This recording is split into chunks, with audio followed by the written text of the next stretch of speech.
뭐 지금 이 얘기는 진화로 다윈이 옳다고 판명나도 기독교 신앙이 무너지지 않을 수 있다고 하면 호기심이 전혀 안 드는 눈이네. 그러니까 이게 이런 책인지를 전혀 몰랐고.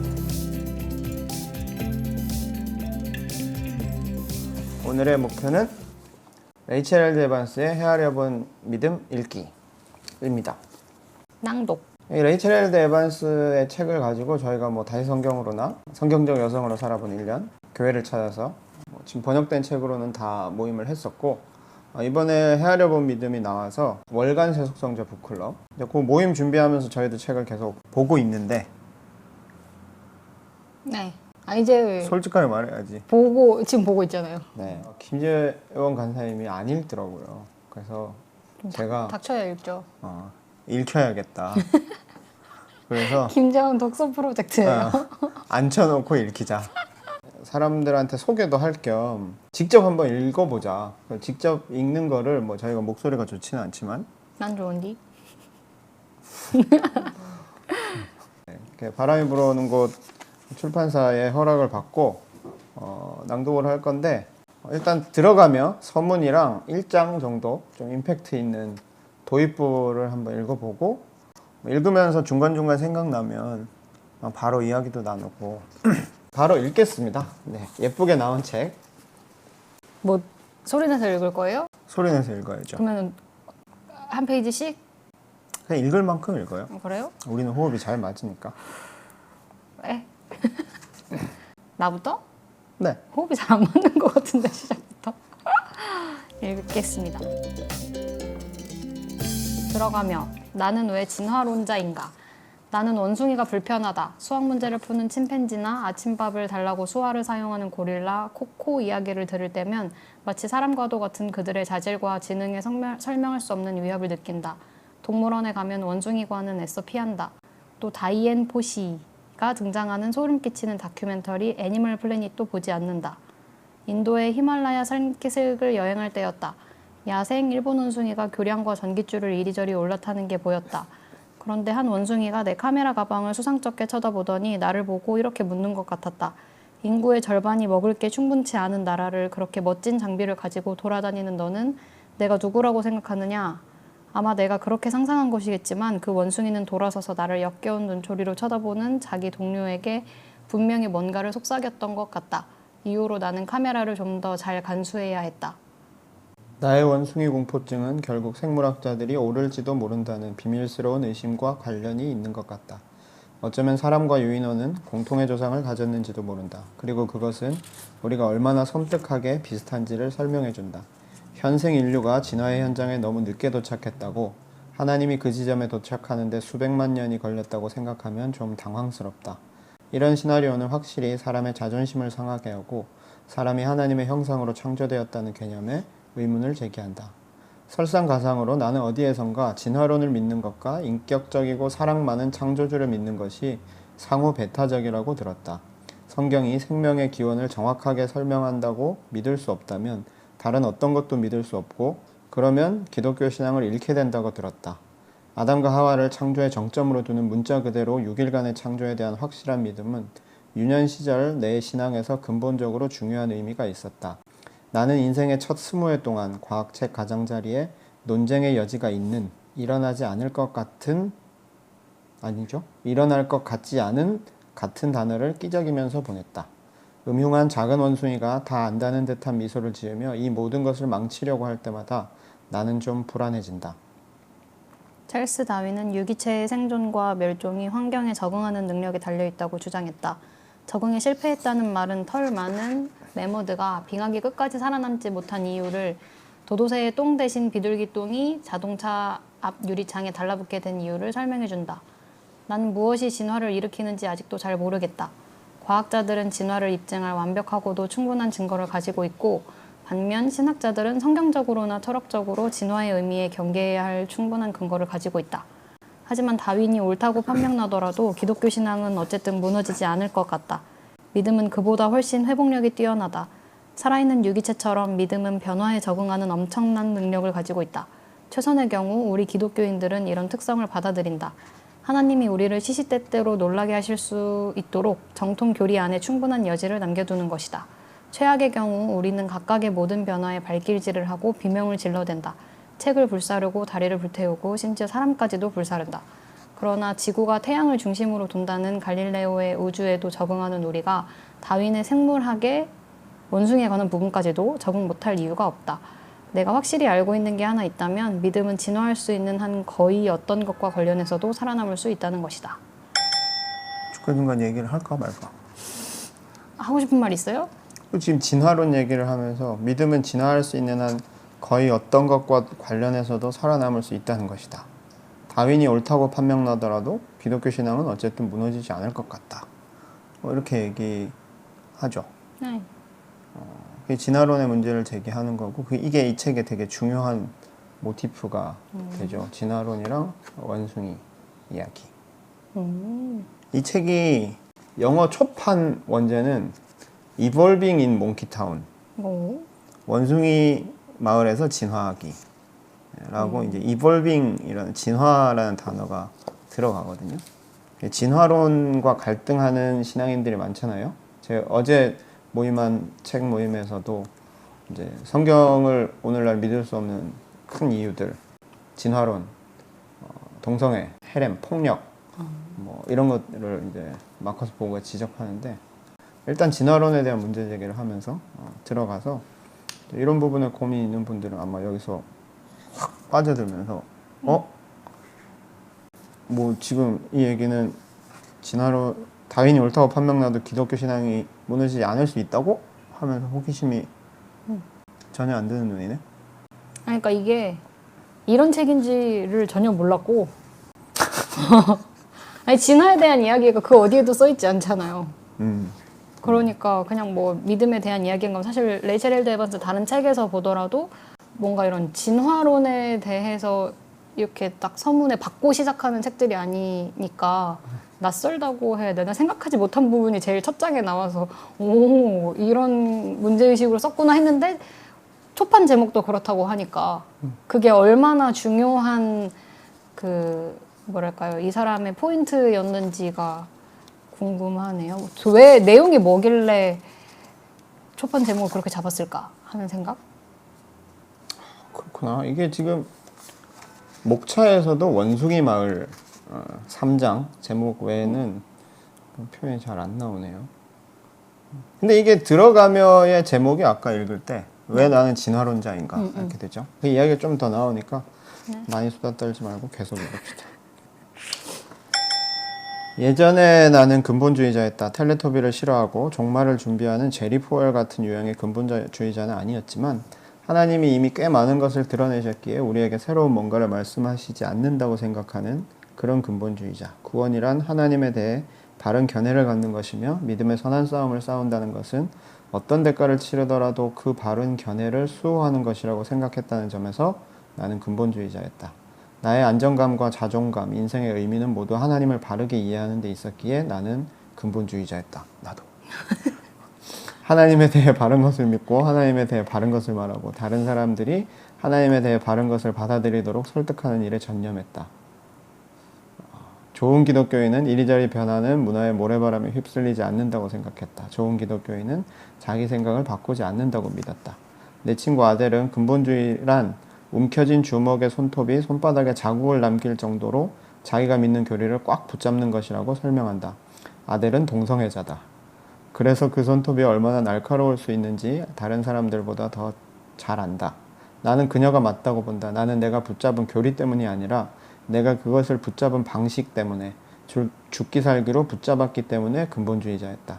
그 교리 중에서 몇 개라도 내 손에서 빼내려면 최종적으로 하나님이 직접 나서야 할 터였다. 근본주의의 문제는 변화에 적응하지 못한다는 점이다. 자기가 붙드는 교리 하나하나가 절대적으로 필수적이라 여긴다면 변화는 결코 선택지에 들 수 없다. 변화가 선택지가 될 수 없다면 세상을 보는 시야가 엉망이 되지 않도록 세상이 있는 그대로 유지되기를 바랄 수밖에 없다.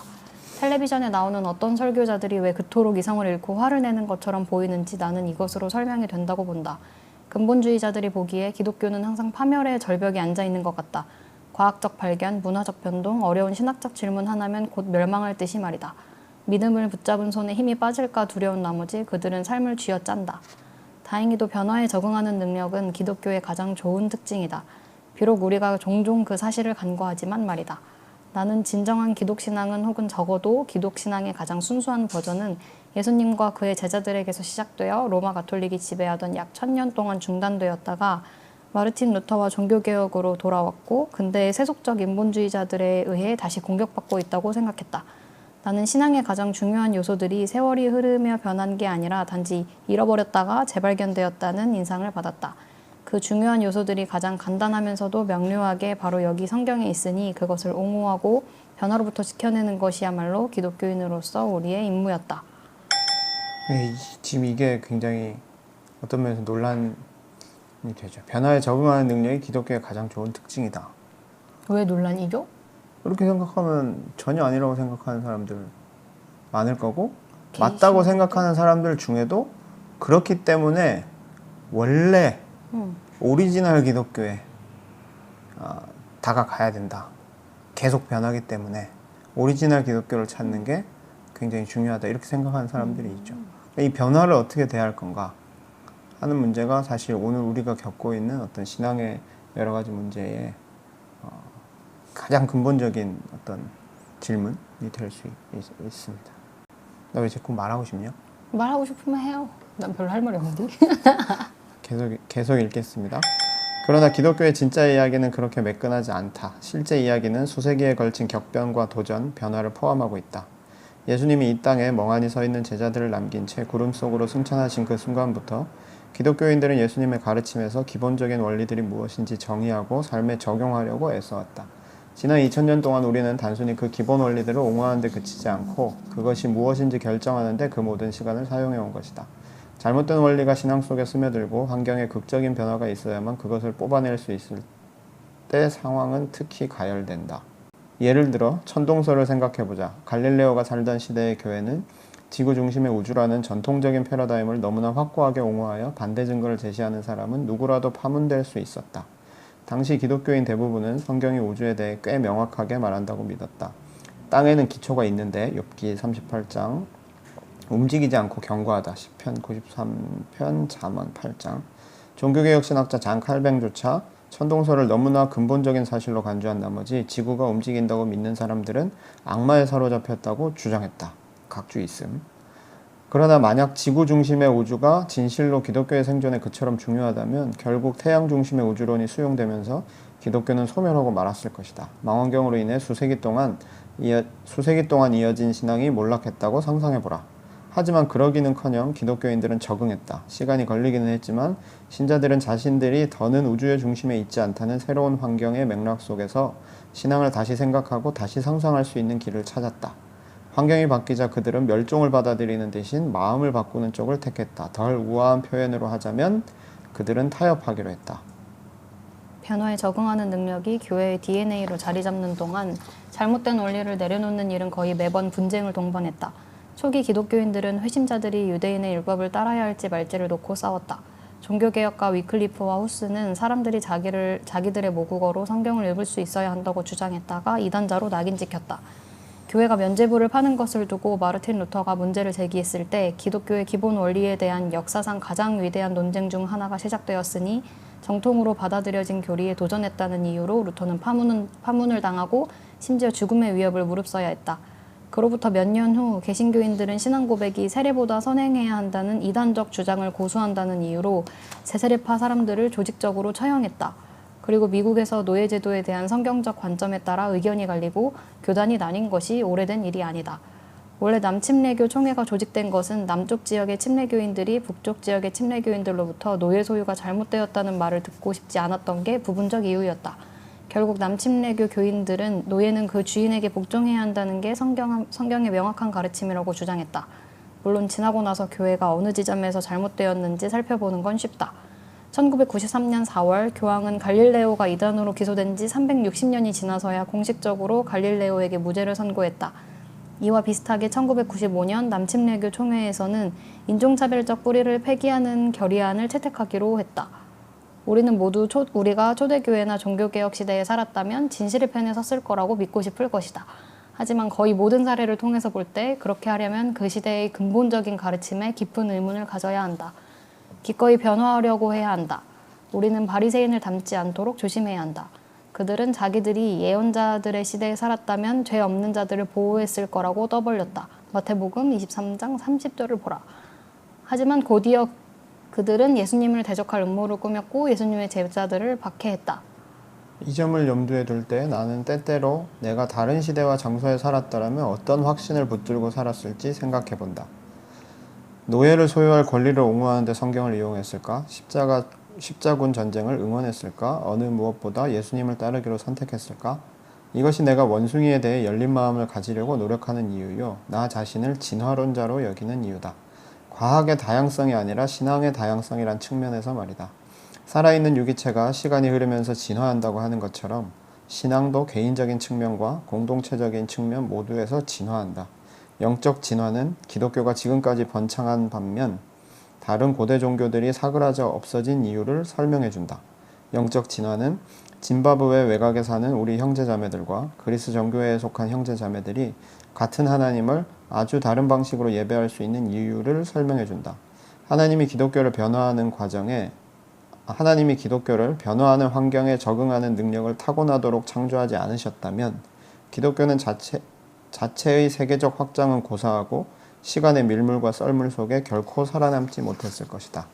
바울로 하여금 모든 사람에게 모든 것이 될 수 있게 해준 다양성이 교회에도 공동체적으로 적용된다. 수영을 해야 할 때는 지느러미가 자라고 하늘을 날아야 할 때는 날개가 자라는 것처럼 그리스도의 몸인 교회의 변화하는 능력은 2000년이 넘는 시간 동안 기독교를 보존해왔다. 곧 망할 것이라는 수많은 예측에도 불구하고 말이다. 이것이 내가 진화론자인 이유다. 나는 진화론자다.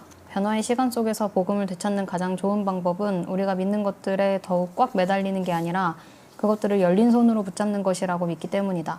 나는 진화론자다. 때로 하나님은 환경의 변화를 사용하셔서 우리의 소나기에서 우상을 캐내시고 우리에게 새로운 것을 가르쳐 주신다고 믿기 때문이다. 하지만 다른 무엇보다도 내가 진화론자인 이유는 나 자신의 이야기가 생존 가능성이 희박한 이야기이기 때문이다. 진화가 아니었다면 나는 신앙을 잃었을지도 모른다. 시작은 사소했다. 한쪽에는 잔소리처럼 반복되는 질문이 있었고 다른 쪽에는 새로운 생각이 있었다. 그리고 끊임없이 바뀌고 새롭게 접근할 수 있는 세상이 도처에 있었다. 그러나 그러한 사실을 알기 전, 그러니까 기독교 대학을 졸업하여 예수님을 위해 세상을 접수하려고 준비하고 있을 때 20년 동안 아무 의심하지 않았던 내 신앙의 전제들이 갑자기 미심쩍어 보이기 시작했다. 더 이상 쉬운 대답에 만족스럽지 않았던 나는 좀 더 어려운 질문을 하기 시작했다. 내가 기본 원리라고 생각했던 게 정말 그러한지 의심했다. 즉 기독교인들은 모두 영원한 형벌을 받고 성경이 과학적으로나 역사적으로 정확하며 우리가 절대 진리를 알 수 있고 복음주의가 정치화되는 것이 옳다는 그간 당연하게 받아들였던 이야기들 말이다.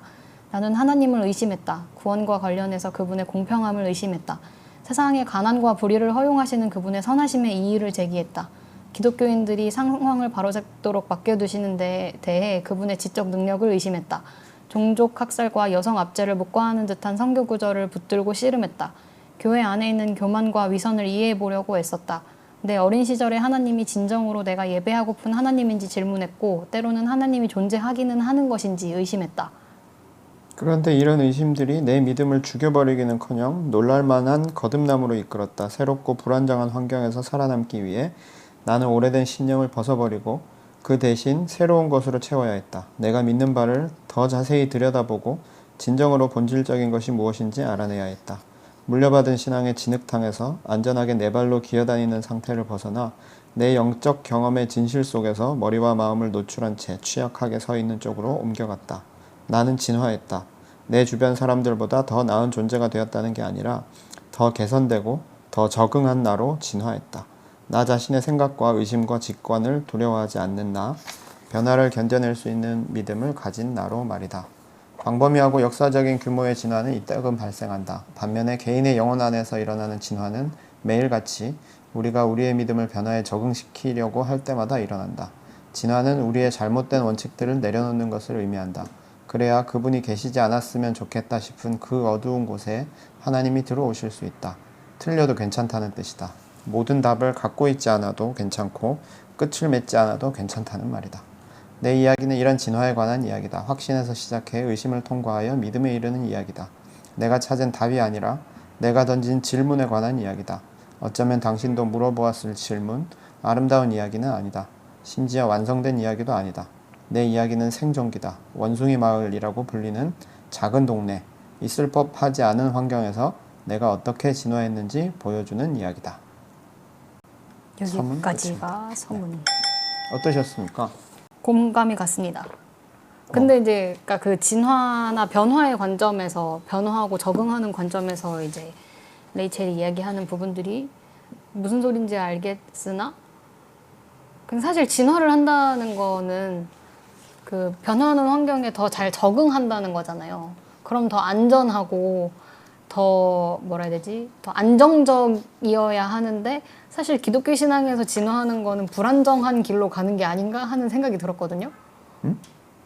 그러니까 개인이 신앙생활을 계속 하는 데 있어서는 이렇게 지금 레이첼이 겪었던 그런 위험한 질문들도 던져보고 그렇게 진화하는 과정들이 본인의 신앙을 계속 유지하는 데 있어서는 도움이 되겠지만 힘든 길이잖아요.